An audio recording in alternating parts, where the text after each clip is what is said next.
2. Heard a rumor that if you start a new fire promoter game and you hold down L1 and R1 while you choose the difficulty, that you can go beyond the 6 wrestler initial starting limit. Now, I haven't seen that verified anywhere. That's what I've heard. It looks like you can have considerable depth in the free agent listings. I played it very conservatively, putting it together for this initial run, just because the more you deviate from the norm, if you will, with this game, trying to stretch the limits of what you can do, like the Royal Rumble mode tends to put a strain on the system requirements just inherently. But I haven't heard anything yet that having more wrestlers than they would typically have allotted has caused any problems. I'm sure at some upper level there's a maximum, but the point being is that you can go through, and if you've got the time and the willingness before you start to go through and very carefully curate, you know who you want in, and you know who you want to have out in the free agent market, and you know who you don't want to have part of their game at all. Like I've got like 5 Kenny Omega downloads. Gotta figure out which one of those I want in there, because you don't want to have some duplicates running around. But if you take the time and caution and are willing to fiddle with your menu names a bit to get the company names to line up, it looks like there's just a lot you can do depth-wise. But for now, I'm sticking with what I've got, just because this is as much learning how the game works as anything. This being a new game mode, just having come out. It's like there was any sort of public beta testing with it. There may be some advantage for people that played the Game Boy Advance version. But whatever the case, it's been fun so far. I realized $20 for some people was off-putting. To me, it's already proven to be worth it, but to each his own. I mean, this game is like 100 out of 100 in my nostalgia wheelhouse, up there with like the 1990 Royal Rumble. Things that are both very memorable in a positive, nostalgic way, and also that hold up through the test of time. I realized that of the 30 wrestlers in the 1990 Royal Rumble, 17 of them, with Honky Tonk Man and Jim Neidhart going in, will be in the WWE Hall of Fame. And I realized the WWE Hall of Fame has one voter and one voter only, Vince McMahon. He decides who goes in and who doesn't. And that's that. But whether it's in kayfabe or done for certain reasons, politically or whatever, that's one of those that has a ton of stars from an era that wasn't exactly jam-packed with great matches, especially if it was the Brainbusters and the Rockers over on a different tour. But the 1990 Royal Rumble really holds up in my opinion. And probably my favorite pairing all time of Tony Schiavone with Jesse Ventura. The 90 Royal Rumble match. Alright.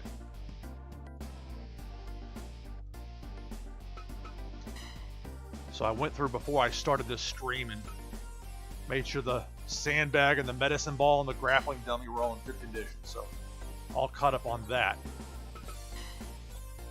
Merch is moving. Sold out shows, hot product. We're on the rise. We'll go aggressive on this. We'll go 5,000 t-shirts.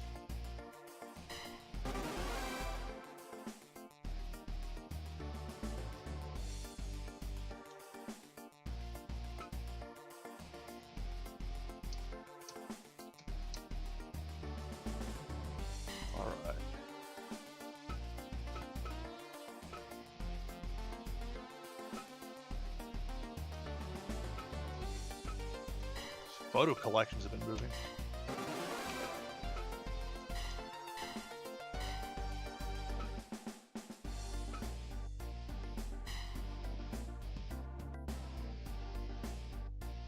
It's a rather negligible difference there money-wise, but I'm curious because 1,000 DVDs sold out after one show. So, I'll try it with this.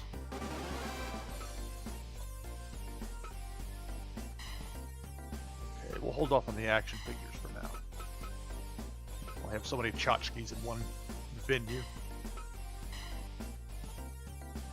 This part never really seems to change, I guess, unless you screw up one of the conditions.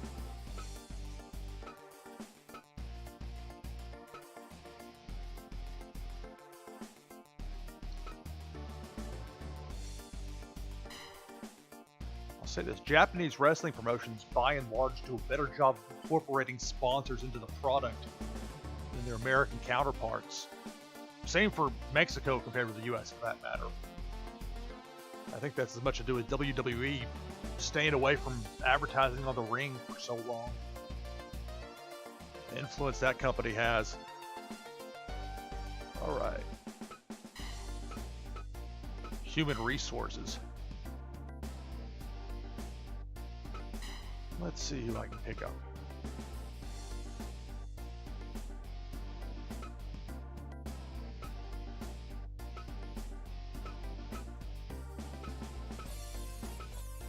Sombra was really good when we had him in. He also won. It's been nice to get his win back. Or have a chance to at least build on that win. Let's see.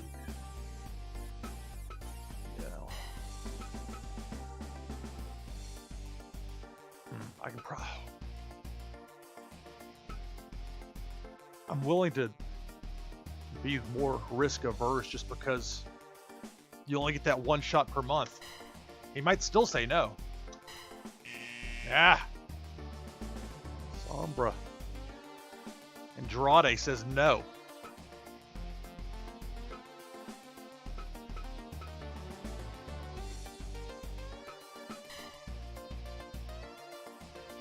Yeah, I mean, it's WWE influence. Everything, like I was talking before about how it really frustrates me that there isn't an on-screen clock in pro wrestling. And I get it, WWE doesn't really pretend there are time limits anymore unless it's a gimmick for a stip match. But it just, as a sports fan, annoys me. I can do a high school football broadcast, and we've got one production guy and me on the call, and we can have an on-screen clock with that. But New Japan Pro Wrestling, which keeps time down to the second, doesn't use an on-screen clock. I thought with MMA getting the way it has, so popular, using an on-screen clock, that you'd see that cross over to pro wrestling, but it really hasn't. But you know, that's WWE having been so dominant at #1 for so long. That's just part of it. There's that inherent influence. All right.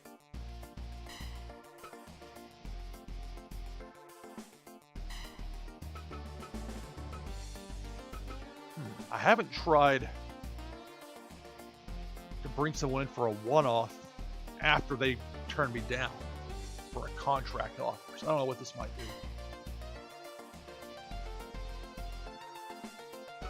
Let's see. Okay, he wouldn't sign contract-wise, but we'll come in for another shot. All right. Get on to the event.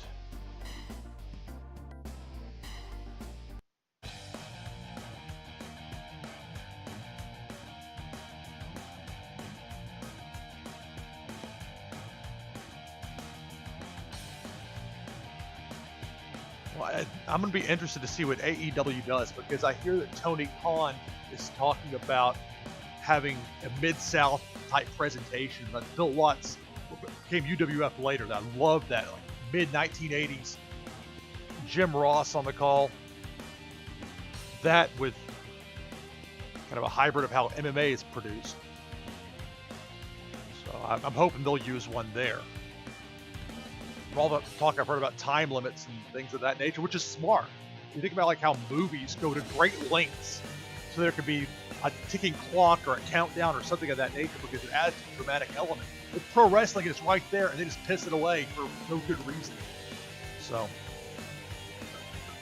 but I don't know if that's what AEW is going to look toward or how the presentation is going to be. They kind of kept that to themselves, and rightly so.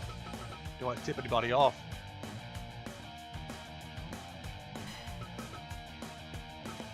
I think I'm going to go with another 5-match show here. I don't want to stretch it out. I don't know that a 6-match would be that much of a difference. Well, yeah, and they're working like with companies like DDT out of Japan as far as the silliness. Yeah, I mean, there's got to be some fun factor to it.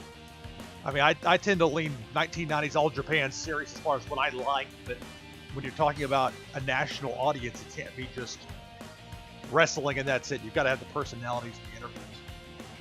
So we'll see what they do.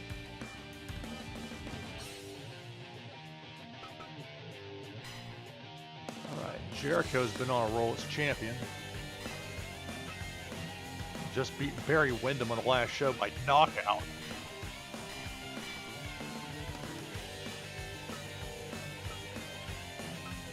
I try to look at their condition. If they're at least on normal, even if they got some yellow or orange as Walter does there for his midsection and his neck, I tend to think they're okay.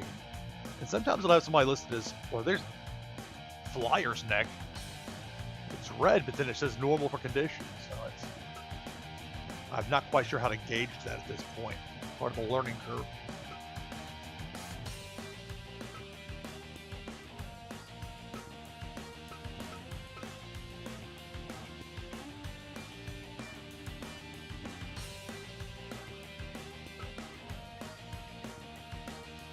And Shima just can't get over. He's had some good matches, but he just stuck at that D level.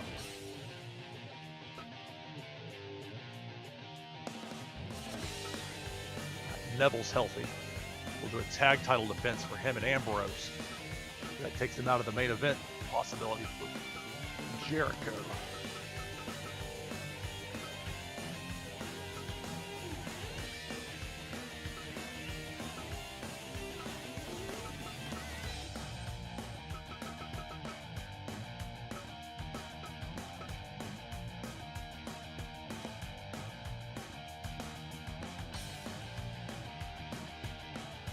They give it to Cody. He hasn't necessarily done anything to earn it. But neither did Wyndham. Brought him in right off the street for a title shot.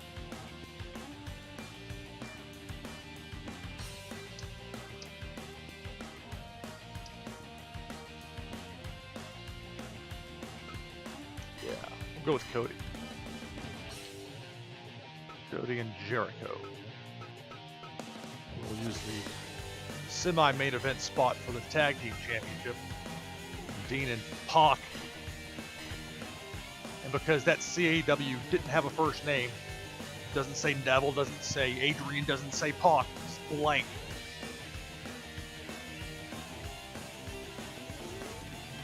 Let's see, who will they go against?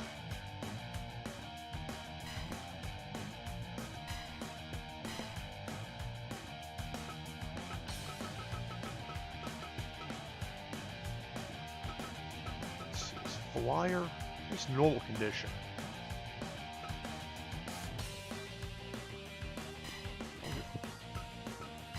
Brandon Flyer, tag title shot.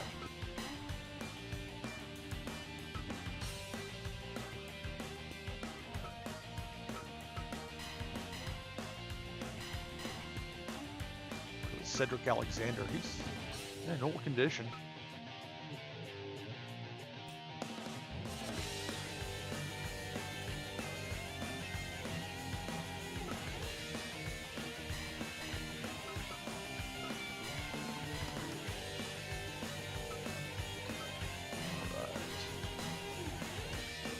One thing with the way these titles are set up, and maybe there's a mod or something you can do to switch it up. I haven't. This is just the vanilla game without any mods at this point, so I don't know if that can be changed. But the way it is now, definitely works to your favor to have a lot of good junior heavyweights who can also wrestle against the big guys. Because that junior heavyweight title, you've got a limited, turns into SmackDown, the same people wrestling each other over and over. Maybe I should try and pick, well, at this point, I don't know if I can go back without erasing everything to pick up somebody else for a one-off. Well, T-Hawk's over.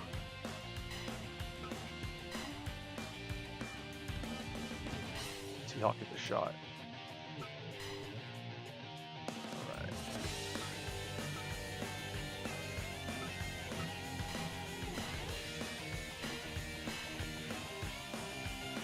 Okay, let's see what I've got left. Those two are good. Those two are good. Those two are good. And Omega, so that's really 7. Although Zhao Yilong is kind of a jobber at this point. Although he has good matches, so I can't complain too much.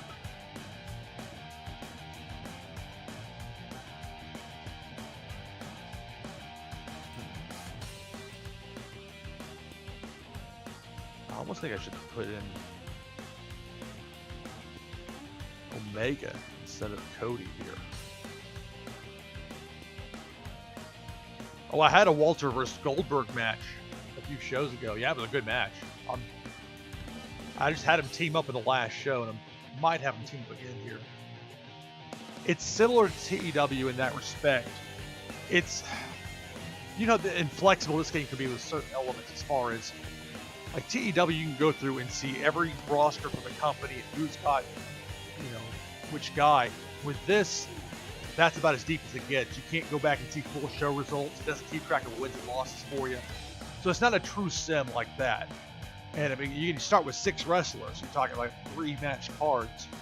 And you try and add guys as quick as you can. But yeah, it is similar in the like how they release and sign new people.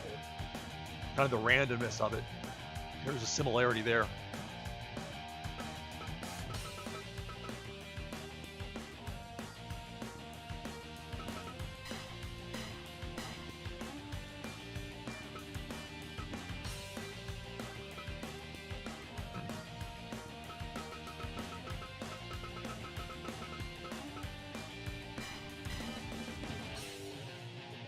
I normally team up Omega and Jericho, but for the championship will have to face off.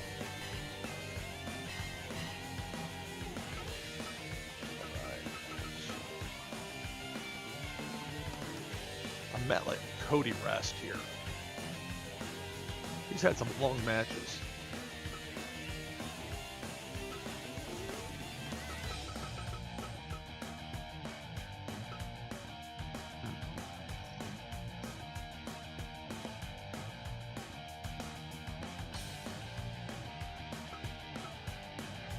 Walter's been banged up.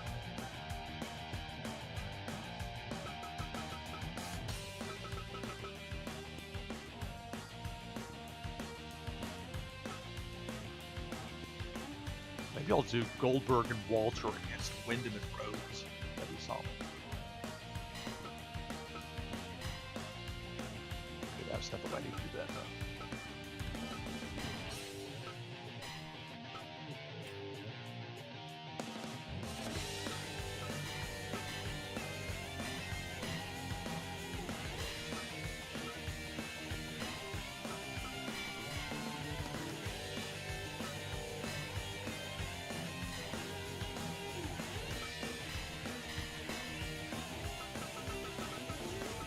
I have been teaming up Cody Rhodes with T-Hawk, but T-Hawk's got the junior heavyweight title.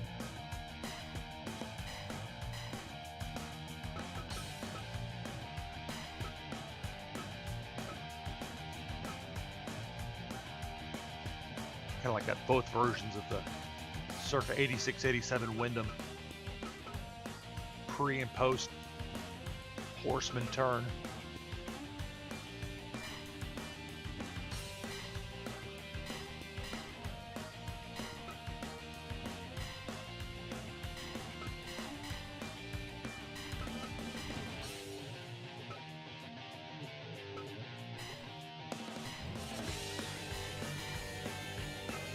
Yoshihashi, Zhao Yulong, Shima, Yoshihashi versus Shima it is.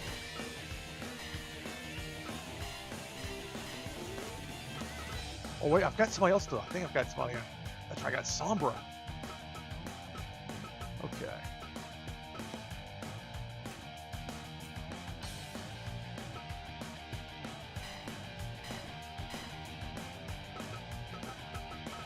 Yeah, La Sombra versus Shima, I like that.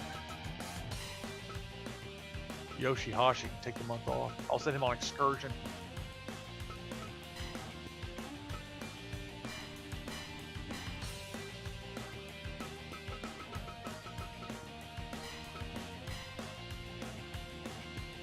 Alright. It's a little bit of like, not trial and error, but kind of adjust the ticket price and the advertising, looking at how big of a house you expect to get.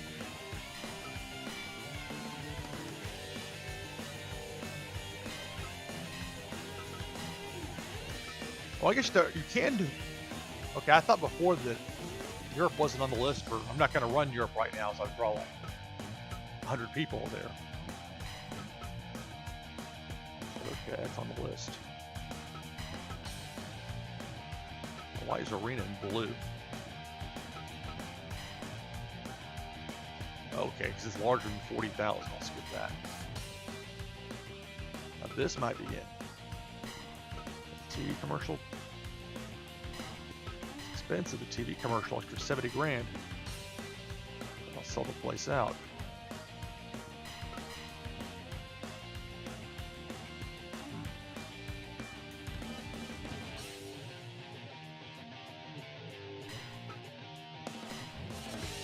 Alright, spend the money. We're going to sell it with 15,000 people.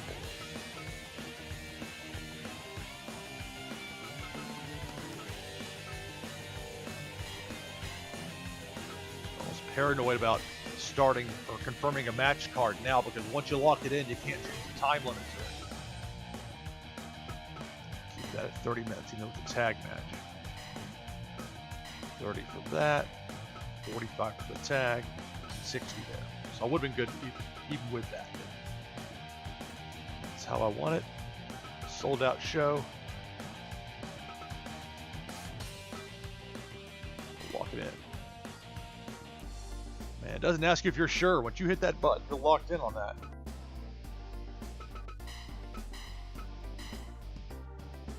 Right. On to the show.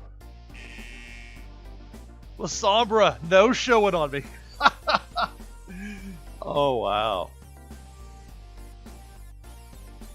It's the first time I had somebody. And I don't know what's going on with the graphics not being here like they were before. What I've seen online on Twitter from a couple of people looks similar as far as, for whatever reason, the soulless, dark-eyed photos have disappeared from now. But whatever the case, Sombra's gone, so I guess got a spot for Yoshihashi after all.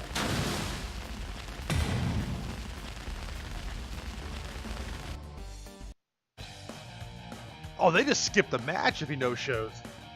Oh, that's a bummer. Oh, that can really bite you. Because notice that, because Sombra no-showed on me, I wasn't able to replace him. My sold-out show went to 1,600 plus empty seats. Yeah, Yoshihashi got his hopes up for nothing. That guy. It was funny. I saw Yoshihashi for the first time in person last year at the Cow Palace. I was ringside. It was a 10-man tag. And most of the time, you go to a New Japan show, those guys are working snug.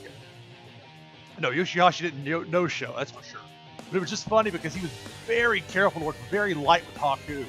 And I was thinking about it, I was like, the last thing you want to have be as a wrestler is to accidentally potato Haku. No, you've got a receipt coming your way from that guy.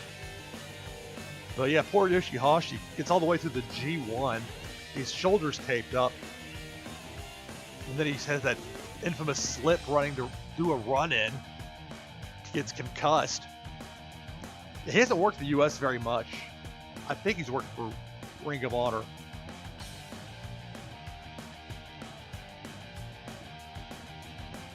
Yeah. I'll have to go on the next show. Well, at least we got a nice starting match. Goldberg and Walter against Cody and Barry Windham. Yeah, that G1 Dallas show should be fun. I don't know if my schedule's going to allow me to, but it should be a fun time. I'm thinking about it. Dallas was fun when I was there for WrestleMania 32. Saw a lot of really good shows. This little tiny venue that was close to NXT. Eddie Dean's Ranch. Saw Will Ospreay and Kota Ibushi at these stereo moonsaults off of this Wild West facade. And yeah, if you're in Texas, it is definitely convenient. Yeah, that was cool. That was a fun weekend. The NXT show was something special.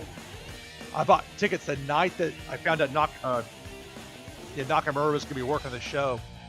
I was so glad I did, because the next morning the prices had shot up like $600-700. But that was a really, really cool weekend. WrestleMania 32 took forever and a day, but I was glad to at least see an event there at AT&T Stadium. That really is an impressive facility. But yeah, if it's reasonable to go for it, definitely worth the drive through there in Texas. Yeah, I had Flow Slam. I've ordered some WWE events before. I'm so busy anymore that it's tough for me to keep up with New Japan, let alone everything else. But yeah, if you were front row there, then you had a nice. That was a nice weekend of shows. It was like Ospreay against Ricochet.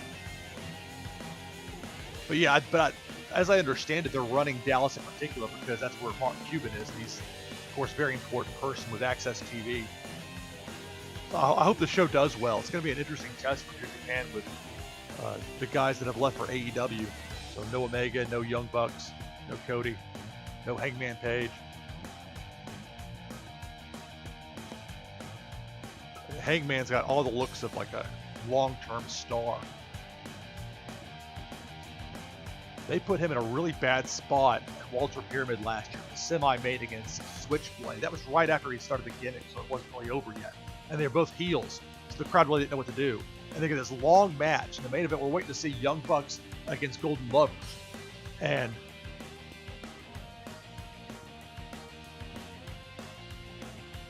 oh yeah, with Terry Funk was a surprise appearance. I actually met Terry Funk that week and they had a signing, a meet and greet right before WrestleMania. Yeah, Hangman, but to finish the story I was going to be saying with him, he was out there with Jay White, and those guys, the crowd could have died on that match because they were wanting to see the main event. They were wanting to get over with. It was almost like the infamous WWE bumper match spot. Instead of the semi-main being some big match, they treat it like it's a restroom break. But yeah, he was good against Minoru in the G1, but I mean, those guys willed themselves into having a good match that the crowd was into by the end. Yeah, Terry, he was, just like you were talking to, somebody's, grandpa, very unassuming. But yeah, so that was a fun weekend in Dallas. But definitely go. And yeah, I mean, like those guys, they had a good match. It could have very easily gone wrong, but that really impressed me. I mean, Hangman was fine when I saw him in the U.S. title tournament the year before, but his improvement from that to seeing him work in the U.S. this year, and all the stuff from Japan, obviously. But that's the guy for AEW. Build it around Hangman, and I think they'll be all right. All right, let me get going with the match here.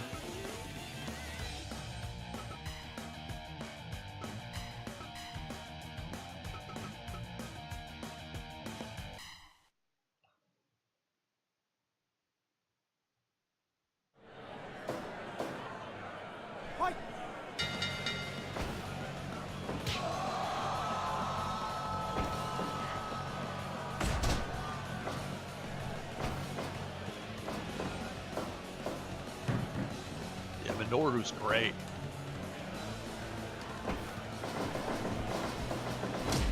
Really enjoyed seeing the match with Minoru and Zack Sabre Jr. against Okada and Ishii.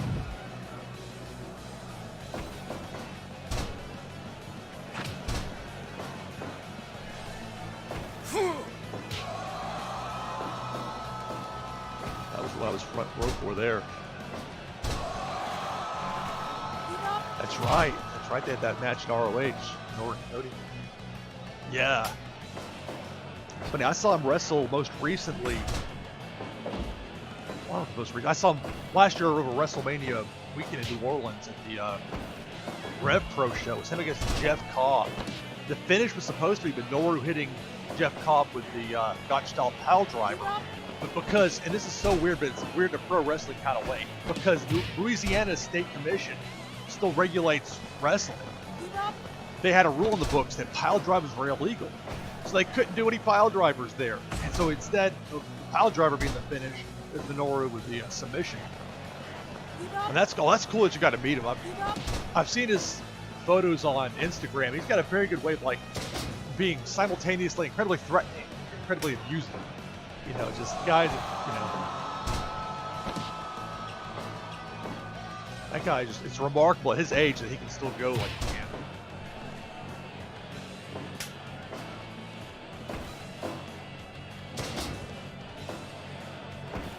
Yeah, exactly. It's like the scariest guy who can also, you know, still be acting very friendly, but it's Minoru, so, you know, there's always that risk.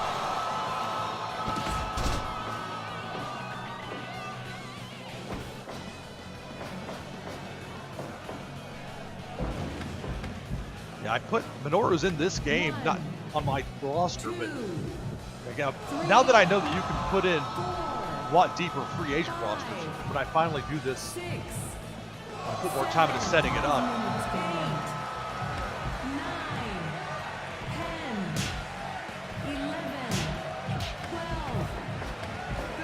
He's definitely going to be in there again. If I can get him from UWFI, I may try and trade for him at some point. Yeah.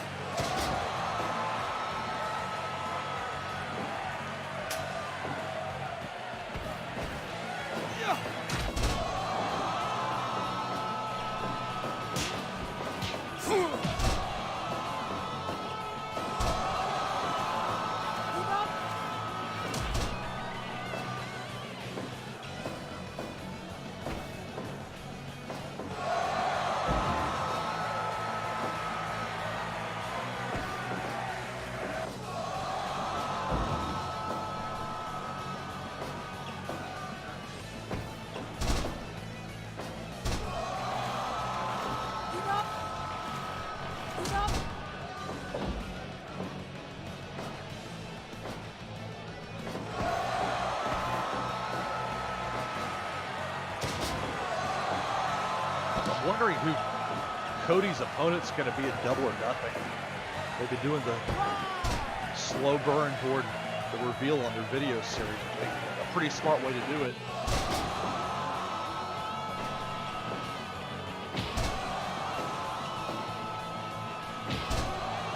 One of those things where you always want what you can't have. So if it's a mystery opponent, they're not going to show you. They're actually good about being subtle and not tipping you off. But it's a way of promoting that is in many ways underutilized.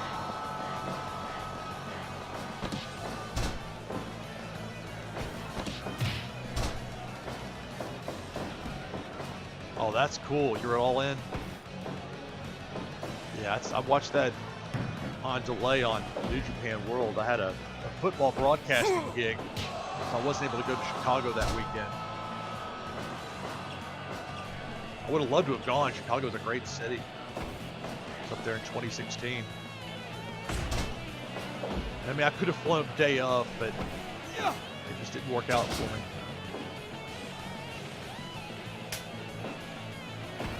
That's a great gift to go. That was one of those, like, it was a special show. You know, it's that particular collection of people won't be back together again in that form. Just the way the business is. That one night, for a lot of them, I think when they look back someday, it's gonna be, they'll be glad they were part of that because it was something special.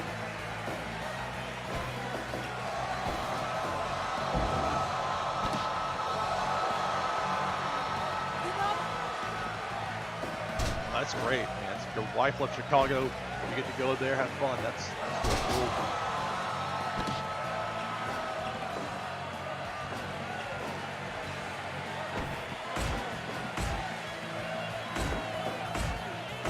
Been to Chicago a few times. It's a fun city. Oh, nice. Always great when you can work in, meet up with a friend. You're on a trip like that.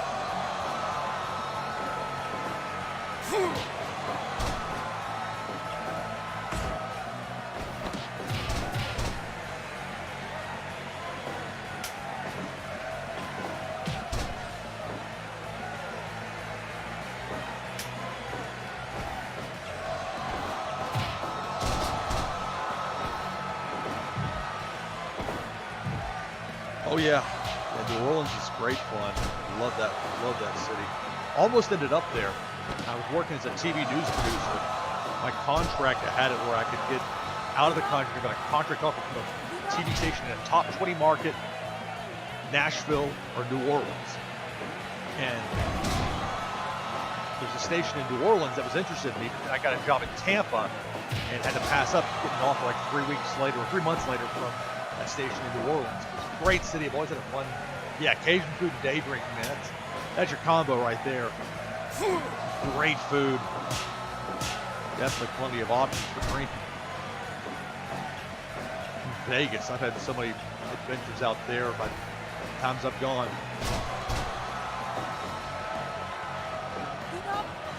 Are you going to Double or Nothing?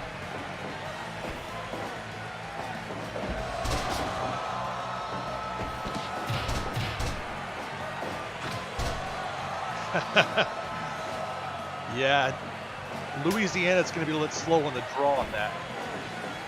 That's definitely one advantage Vegas has.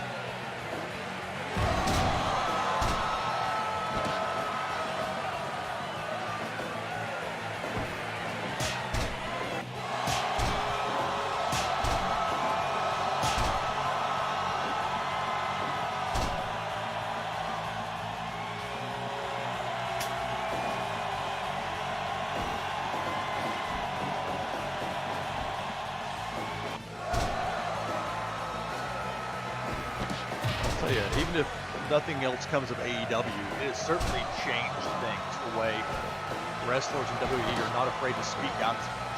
There isn't that unspoken, passive-aggressive threat to come against you with anything across the WWE way of thinking. Yeah, I think as far as legalization of weed, I think that it will be sooner, just because now there are companies with marketing and blocking out, and that's what's been lacking. You look at the polls, and the numbers are clearly in favor of, legalizing it, and taxing and treating it like alcohol, which I think makes a lot more sense than the approach that's been taken. Oh yeah, it's definitely, the NWO shook things up after a stale time period. This has in its own way as well, AEW. Just because there's finally a player in the market with good money behind them that knows what they're doing. It's not a situation like TNA where you got, a money mark, quote unquote. And we'll see. Time will tell how Tony Khan does running that company. He's been reading the Observer going back to my early days, or maybe a little bit later. He's a little bit younger than me. Yeah, it has changed things and created opportunities that didn't exist before. Great irony, is an air call. Great irony for WWE that they've worked so hard to make sure the number of stars get over, go and work for somebody else potentially. Goldberg is the win. That they've made it where they don't make the wrestlers and the stars anymore. They don't know how to get away from it. So Goldberg and Walter win. Probably makes sense to put them in a tag title match next month. Wyndham loses twice in his first 2 matches in AEW.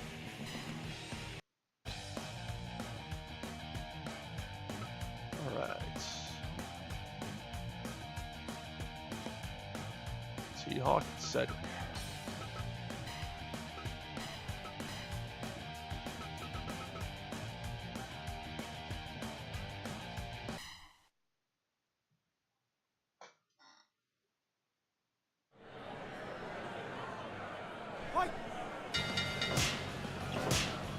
Yeah, I mean, that's, when you have something that's new, that's in the conceptual phase, and people can hear the general idea and get behind it, and maybe it's going to be how it plays out, maybe it's not. But when I hear Mid-South crossed with mixed martial arts, as far as the presentation, that's a serious presentation, much more on both fronts. And again, you can have your comedic moments. New Japan's got Toru Yano. I love Toru Yano. I shouldn't understand what he's doing, and half the time I don't know what he's speaking. I don't speak Japanese, but stuff just gets over with me, So you'll have certain elements like that in special, but the way the product is being presented, the way I see it, it's going to be in a more sports-like presentation form. Something that's different, and people that don't want that want what WWE has, that's great. We'll still be there. Challenge is going to be when it comes to booking and deciding who gets the big push and who doesn't, that they can all stay on the same page. It's a unique set of circumstances going into AEW.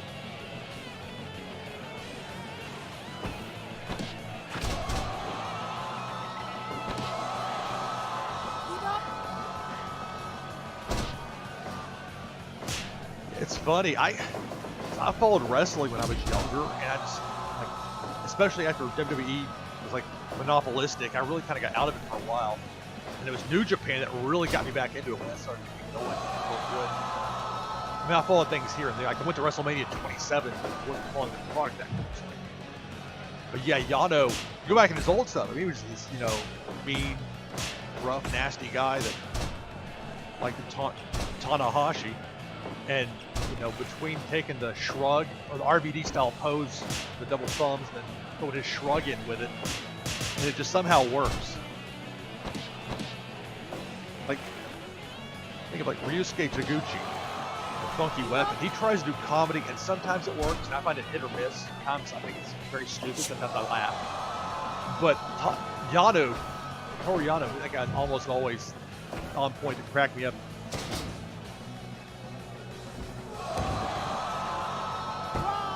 I can imagine with grad school. 5 minutes gone. Definitely something to contrast from all that hard work that goes into that.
Cedric Alexander retains.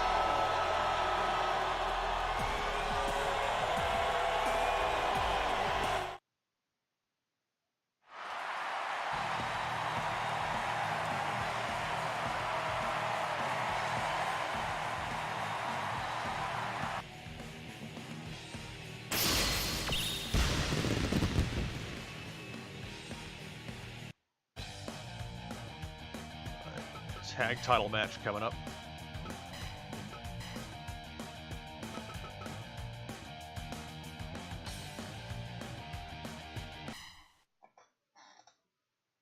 Can't believe Sombra no-showed on me. Put me in this position. I had to sell out at 15,000.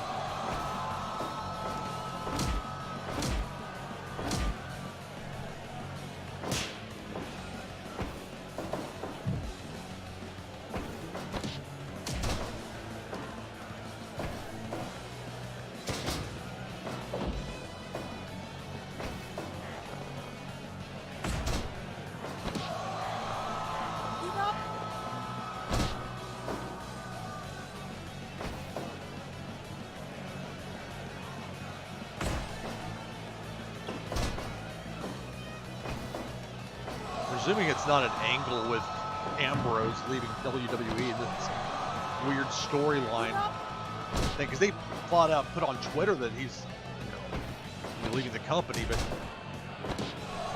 they do so much on Twitter in general. It tends to be a work. It's hard to know what to believe and what not. But then back in his John Moxley character, if that's what he does, be interesting.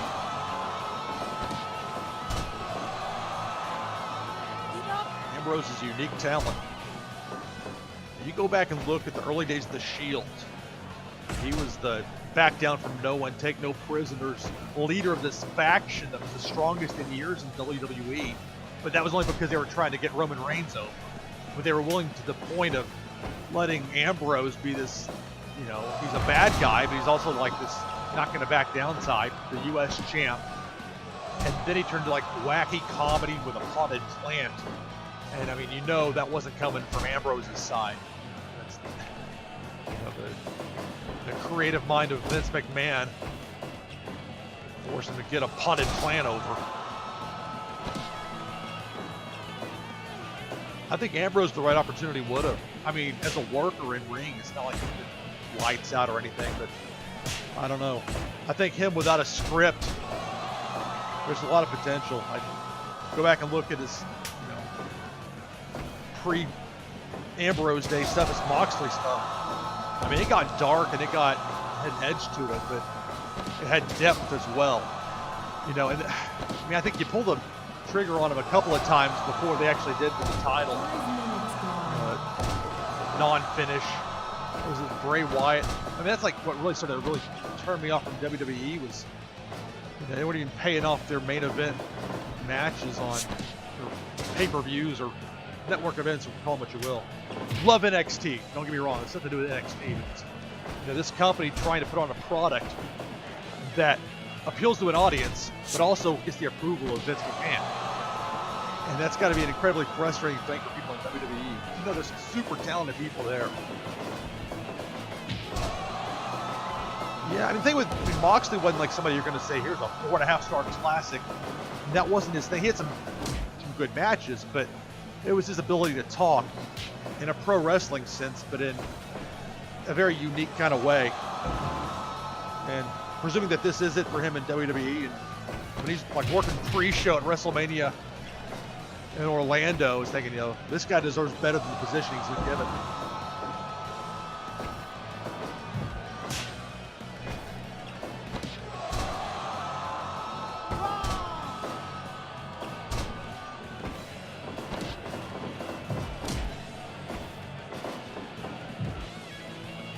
Yeah, I was there for that. I mean, we talked about that. Unfortunately, Lesnar didn't really want to do that match. It wasn't going to work for him. And so, ended up being a real disappointment. Brock did him no favors with that.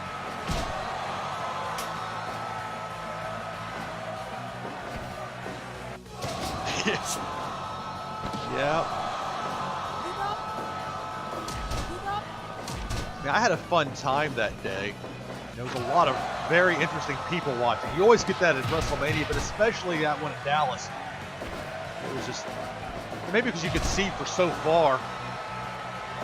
Yeah, that show just wouldn't end. The Rock comes out with a flamethrower. Okay, what's going on now? This main event or what?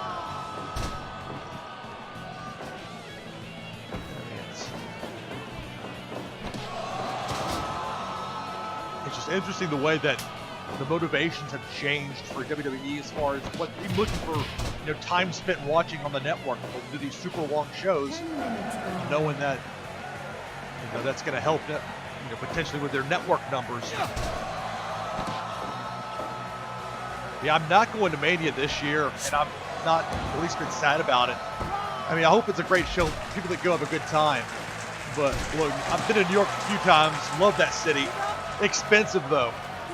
Expensive to get around, expensive to stay. It's an outdoor event in a potentially cold weather atmosphere.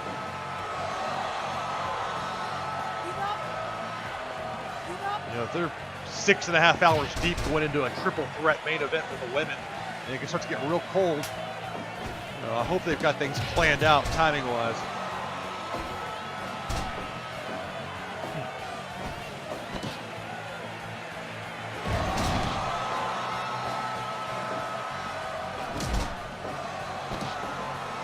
There's a lot of talk the next Mania 36 is going to be Tampa. I lived in Tampa for 5 years. I'm probably going to go if that ends up being the case down there. That'll be a fun time. They've never done it there.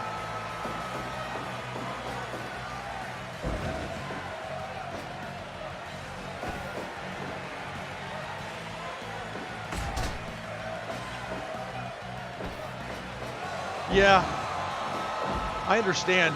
Florida's had it more than its fair share of manias in recent years, but these cities will want to put money out, kind of try and bring them in.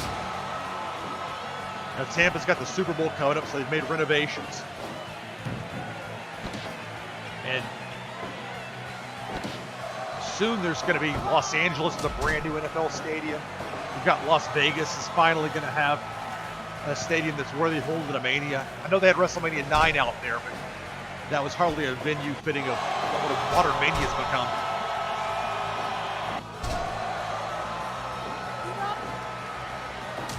Yeah. Minute Maid Park, they're going to have the Rumble. It's going to be interesting to see how ticket sales go for that.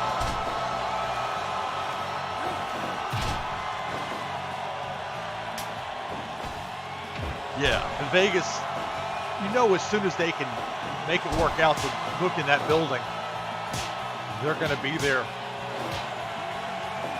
I would think Los Angeles would be the priority between the two just because of the market. Yeah, Vegas is such a good time.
Neville and Ambrose retain. Flyer does the job.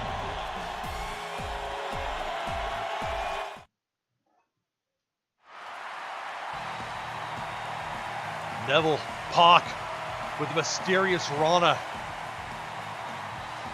I wish you could edit names easier than it's set up.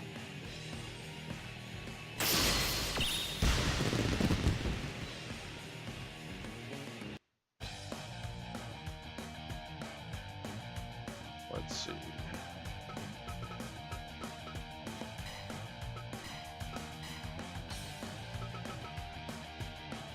Megan Jericho.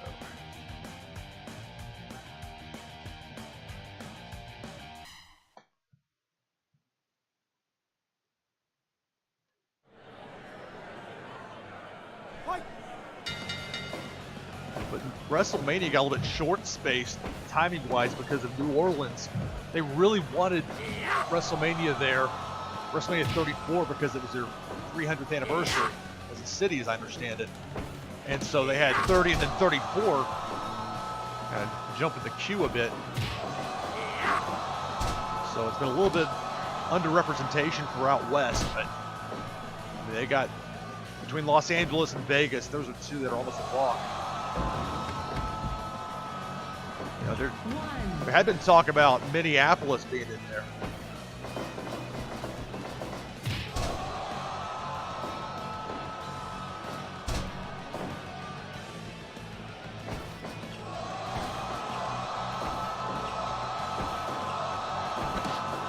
crazy with the standing switches.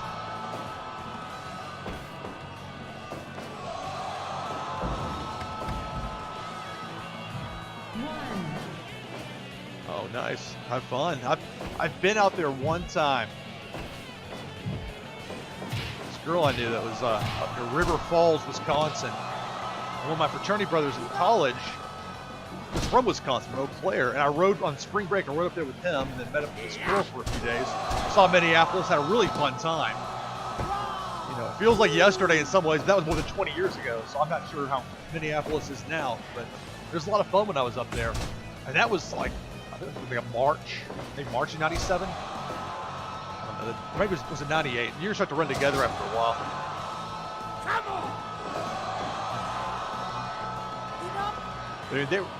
They were very close to announcing Minneapolis at one point. And I forget for which one, if it was when the Orlando got or.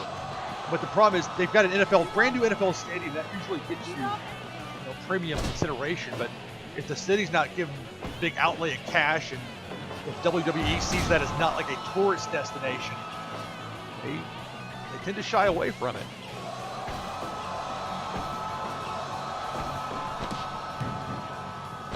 It's like a Guerrero-Malenko match, all these standing switches.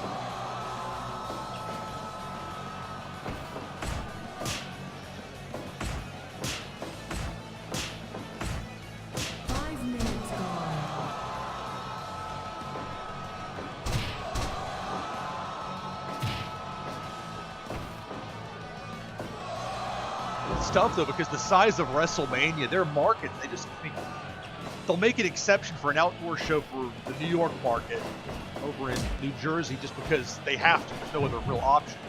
It was like, I went to WrestleMania 15 in Philadelphia, and they've been back there since. That was 1999. It was really a terrible show. If you go back and watch it, the main event was good. Rock versus Austin. But at the time, the product was so hot. It was a fun time. That crowd, hyped up Philly crowd. You didn't quite have the fly-ins like you do now, but there are at least some.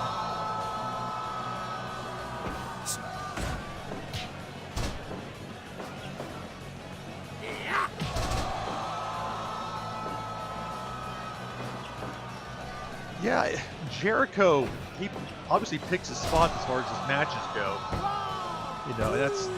I would think they would be different than the Brawl just because that's going to differentiate the two matches.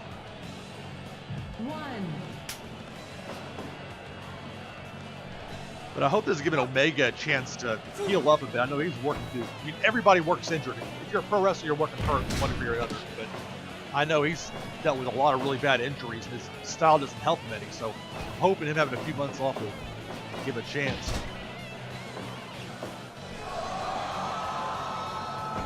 Yeah, it's a lot of the very good and the very bad of the Attitude Era there. WrestleMania 15. You had that WWF scratch logo everywhere.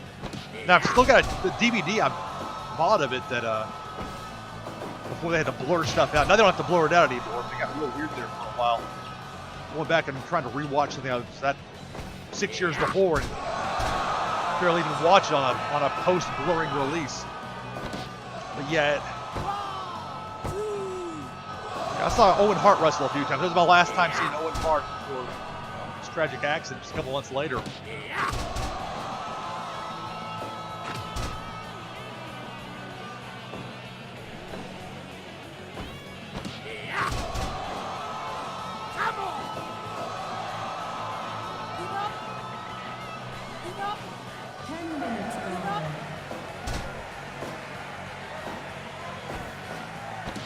Yeah, that's what a lot of people got on board with it. It was a popular product and near fall.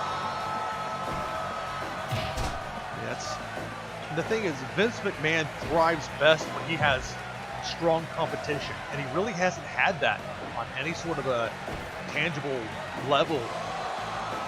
18 years coming up now. Or 17, whatever. It starts to run together. Like I was saying, I guess it is almost 18 years. 2001.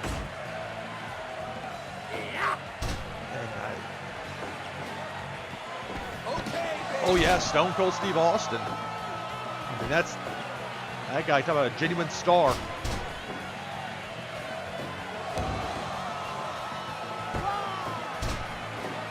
Yeah, it's just things worked out very well for WWE. I mean, think about how WCW had Austin and just completely wasted him. Just had him like jobbing him out in 30 seconds, having him face a Renegade. Embarrassing. So WWE had him come in. Of course, they screwed him up first, as it was with the ringmaster nonsense. But they also screwed up The Rock initially as Rocky Maivia. They finally got it right with two of the top talents come along a long time, and Jericho retains. Jericho's been one of the most consistently strong winners we've had here. So Jericho over Omega.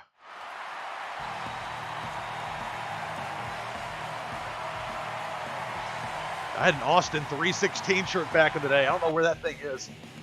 Still around or storage somewhere or what.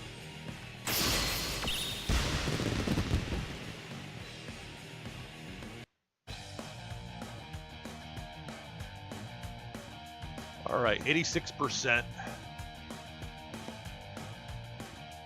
For once, we didn't hot shot any titles, so the champs all retain.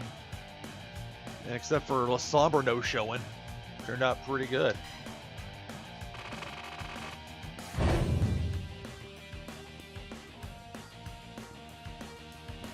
Oh, hindsight's 2020. Getting buried for having my cell get ruined by La Sombra. They book more consistent talent.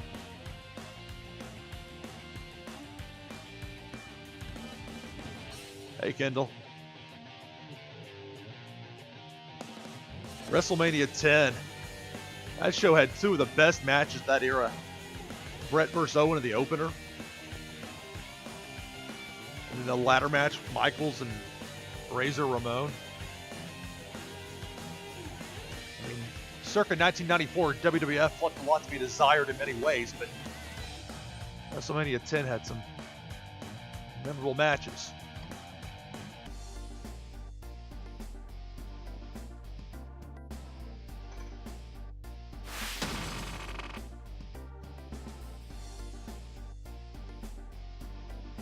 So I lost some money that I could have made there because of the non-sellout, but still made $100,000. But the way this game is set up, and again, I tried to mirror the defaults for the smallest of 8 competing companies setup. And compared to that, I'm still near the very bottom money-wise. As far as assets go, WWE's like $100 million or something like that. I'll have to pull it up here.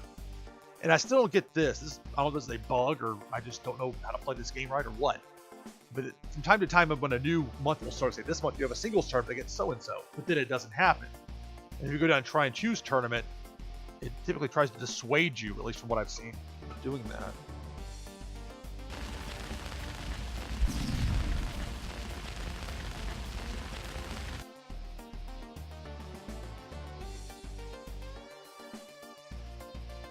Still trying to figure out how I'm going to do this with the videos. I'm going to go into the next month here momentarily, but my first one was like a 9-hour long video clip, and I was like, okay, that's not going to work. But this is more me just trying to test this out than anything. I just got this headset today, so still trying to work out a few things with this. I'm going to stop, I think, this video here, and I'll start the stream back up here in just a second.